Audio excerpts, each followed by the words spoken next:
ಸ್ನೇಹಿತರೆ ನಮಸ್ಕಾರ. ನಾನು ರವೀಂದ್ರ ಜೋಶಿ. ನಿನ್ನೆ ತಾನೇ ಹೇಳಿದ್ದೆ, ಅರವಿಂದ್ ಕೇಜ್ರಿವಾಲ್ ಅವರು ಇನ್ನು ಮುಸಲ್ಮಾನರ ಓಲೈಕೆ ಜೊತೆಗೆ ಹಿಂದೂಗಳನ್ನು ಓಲೈಸಲಿಕ್ಕೆ, ಹಿಂದೂ ಧರ್ಮದ ಕುರಿತು ಮಾತಾಡಲಿಕ್ಕೆ ಶುರು ಮಾಡ್ತಾರೆ. ಅದಕ್ಕೆ ಸಂದರ್ಶನಗಳನ್ನು ಕೊಡ್ತೀನಿ ಅಂತ ಟಿ ವಿ ಚಾನಲ್ಗಳಿಗೆ, ಪತ್ರಿಕೆಯವರಿಗೆ ಹೇಳಿದ್ದಾರೆ ಅಂತ. ಇವತ್ತು ಅದು ಸಾಬೀತಾಗಿದೆ. ಈಗ ಅವರು ರಾಮಾಯಣದ ಕಥೆಯನ್ನು ಹೇಳಿದ್ದಾರೆ. ಮೊದಲನೇದಾಗಿ ಇವರಿಗೆ ರಾಮನ ಬಗ್ಗೆ ನಂಬಿಕೆ ಇರಲಿಲ್ಲ. ರಾಮ ಮಂದಿರ ಕಟ್ಟಿದ್ದಕ್ಕೆ ಇವರ ಅಜ್ಜಿ ಹೇಳಿದ್ರಂತೆ, ಯಾವ ಮಸೀದಿಯನ್ನು ಒಡೆದು ರಾಮ ಮಂದಿರವನ್ನು ಕಟ್ಟಿದ್ದಾರೋ ಅಂಥ ರಾಮ ಮಂದಿರಕ್ಕೆ ನಾನು ಹೋಗೋದಿಲ್ಲ ಅಂತ ನಮ್ಮ ಅಜ್ಜಿ ಹೇಳಿದ್ದಾರೆ. ಆದ್ದರಿಂದ ನಾನು ರಾಮ ಮಂದಿರದ ಬಗ್ಗೆ ಯಾವುದೇ ಆಸ್ಥೆಯನ್ನು ಇಟ್ಕೊಂಡಿಲ್ಲ ಅಂತ ಈ ಮನುಷ್ಯ ರಾಮ ಮಂದಿರದಲ್ಲಿ ಪ್ರಾಣ ಪ್ರತಿಷ್ಠಾ ಕಾರ್ಯಕ್ರಮದ ಸಂದರ್ಭದಲ್ಲಿ ಹೇಳಿದರು. ಅಂದರೆ ಇವರಿಗೆ ಹಿಂದೂಗಳ ಮತ ಬೇಡ ಅನ್ನುವ ರೀತಿಯಲ್ಲಿ ಇವರ ಆಲೋಚನಾ ಶೈಲಿ ಇತ್ತು ಆ ಕಾಲಕ್ಕೆ. ಈಗ ಕೇವಲ ಮುಸಲ್ಮಾನರನ್ನು ನಂಬಿದ್ರೆ ಆಗೋದಿಲ್ಲ, ಮುಸಲ್ಮಾನರ ಮತಗಳನ್ನು ಒಂದಿಷ್ಟು ಕಾಂಗ್ರೆಸ್ಸು ಸೆಳೆಯುತ್ತೆ ಅನ್ನುವಂಥ ಅನುಮಾನ ಬಂದ ತಕ್ಷಣ ಹಿಂದೂಗಳ ಮತ ಸೆಳೆಯಬೇಕು ಅಂತ ರಾಮಾಯಣದ ಕಥೆಯನ್ನು ನಿನ್ನೆ ಹೇಳಿದರು. ಅಲ್ಲಿಗೆ ಇವರು ರಾಮಾಯಣವನ್ನು ಹೆಂಗೆ ಓದಿದ್ದಾರೆ ಅಂತ ನಿಮ್ಗೆ ಅರ್ಥ ಆಗಿಬಿಡುತ್ತೆ. ಇವ್ರು ಹೇಳ್ತಾರೆ, ನೀವು ಕೇಳಬೇಕು ಈ ಕತೆ, ರಾಮಾಯಣದ ಕಥೆಯನ್ನು ಅರವಿಂದ್ ಕೇಜ್ರಿವಾಲ್ ಬಾಯಲ್ಲಿ ಕೇಳಬೇಕು. ರಾಮ ಲಕ್ಷ್ಮಣ ಸೀತಾ ವನವಾಸಕ್ಕೆ ಹೋಗ್ತಾರೆ, ಕಾಡಿಗೆ ಆಹಾರದ ಅಗತ್ಯ ಬೀಳುತ್ತೆ. ಆವಾಗ ರಾಮ ಆಹಾರವನ್ನು ಹುಡುಕೊಂಡು ಕಾಡಿನ ಒಳಗಡೆ ಹೋಗ್ತಾರೆ. ತನ್ನ ಪತ್ನಿ ಸೀತೆಯನ್ನು ರಕ್ಷಣೆ ಮಾಡಲಿಕ್ಕೆ, ಕಾಯಲಿಕ್ಕೆ ತನ್ನ ಸೋದರನಾದಂಥ ಲಕ್ಷ್ಮಣನಿಗೆ ಹೇಳ್ತಾರೆ. ಲಕ್ಷ್ಮಣನಿಗೆ ಕಾಯಿ ಅಂತ ಹೇಳಿದ ಸಂದರ್ಭದಲ್ಲಿ ಈಗ ಮಜಾ ಇರೋದು, ರಾವಣ ಜಿಂಕೆಯ ರೂಪದಲ್ಲಿ ಬರ್ತಾನೆ, ಮಾರೀಚ ಅಲ್ಲ.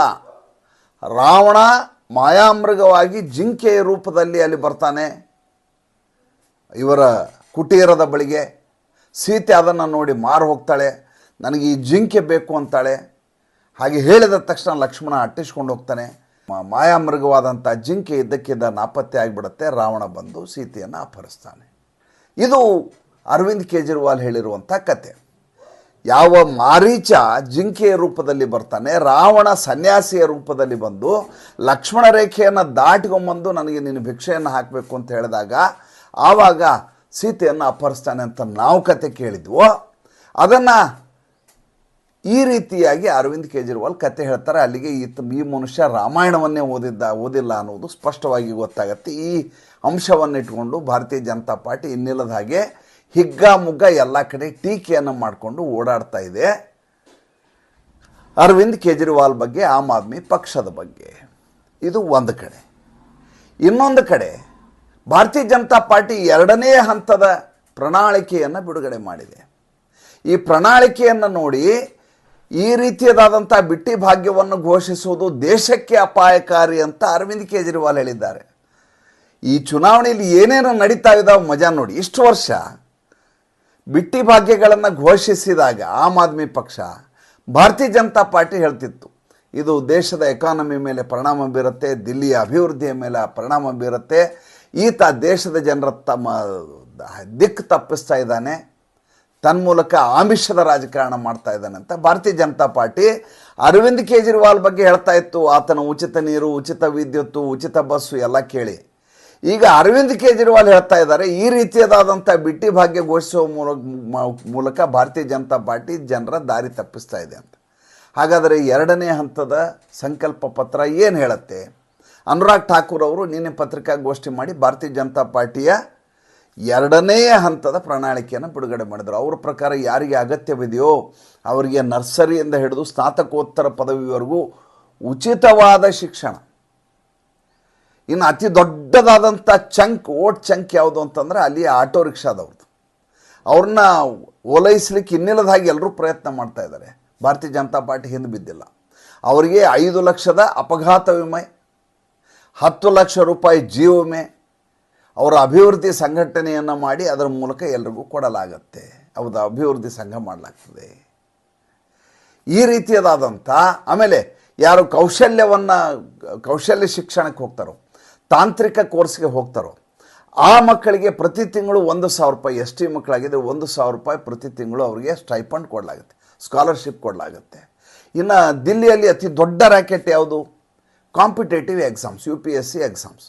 2 ಅಟೆಂಪ್ಟ್ಗಳನ್ನು ಪಾಸ್ ಮಾಡಲಿಕ್ಕೋಸ್ಕರ, 2 ಅಟೆಂಪ್ಟ್ ಕಟ್ಟಲಿಕ್ಕೋಸ್ಕರ ತಲಾ ಒಂದೊಂದು ಸಲಕ್ಕೆ 15,000 ರೂಪಾಯಿಗಳ ಹಾಗೆ ಈ ಸ್ಪರ್ಧಾರ್ಥಿಗಳಿಗೆ ಭಾರತೀಯ ಜನತಾ ಪಾರ್ಟಿ 2 ಅಟೆಂಪ್ಟಿಗೆ 30,000 ರೂಪಾಯಿಯನ್ನು ದುಡ್ಡನ್ನು ಕೊಡುತ್ತೆ.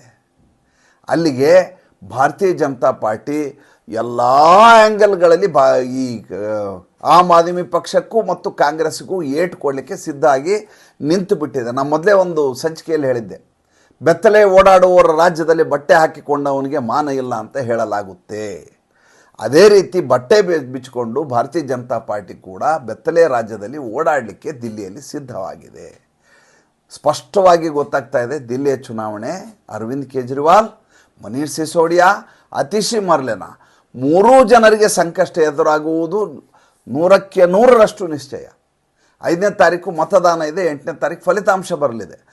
ಯಾವ ಅರವಿಂದ್ ಕೇಜ್ರಿವಾಲ್ ಮೊದಲ ಬಾರಿಗೆ ಅಂದರೆ 2015ರಲ್ಲಿ, ಅಂದರೆ ಅದು 2ನೇ ಬಾರಿ ಆ ಲೆಕ್ಕಕ್ಕೆ, ಆವಾಗ 67 ಸ್ಥಾನಗಳನ್ನು ಗೆದ್ದಿದ್ರು, 2ನೇ ಬಾರಿ 62 ಸ್ಥಾನಗಳನ್ನು ಗೆದ್ದಿದ್ರು 2020ರಲ್ಲಿ.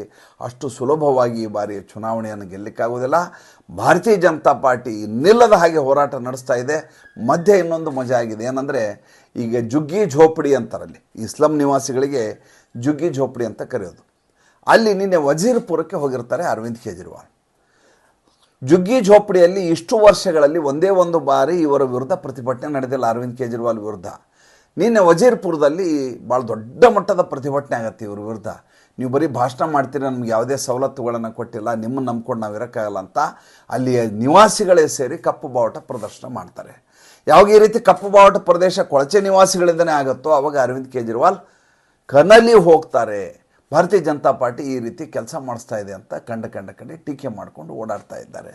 ಅಲ್ಲಿಗೆ ಚುನಾವಣೆ ದಿನದಿಂದ ದಿನಕ್ಕೆ ಕಾವೇರ್ತಾ ಇದೆ. ಮತ್ತೆ ಮುಂದೆ ಏನು ನಡೀತಾ ಇದೆ ಅಂತ ಮುಂದಿನ ಸಂಚಿಕೆಯಲ್ಲಿ ಹೇಳ್ತೇನೆ. ಸಂಚಿಕೆ ಇಷ್ಟ ಆಗಿದ್ದರೆ ಲೈಕ್ ಮಾಡಿ, ಫಾಲೋ ಮಾಡಿ, ಶೇರ್ ಮಾಡಿ. ದಯವಿಟ್ಟು ನಮ್ಮ ಮುಕ್ತ ಪತ್ರಿಕೋದ್ಯಮಕ್ಕೆ ಆರ್ಥಿಕವಾಗಿ ಬೆಂಗಾವಲಾಗಿ ನಮಸ್ಕಾರ.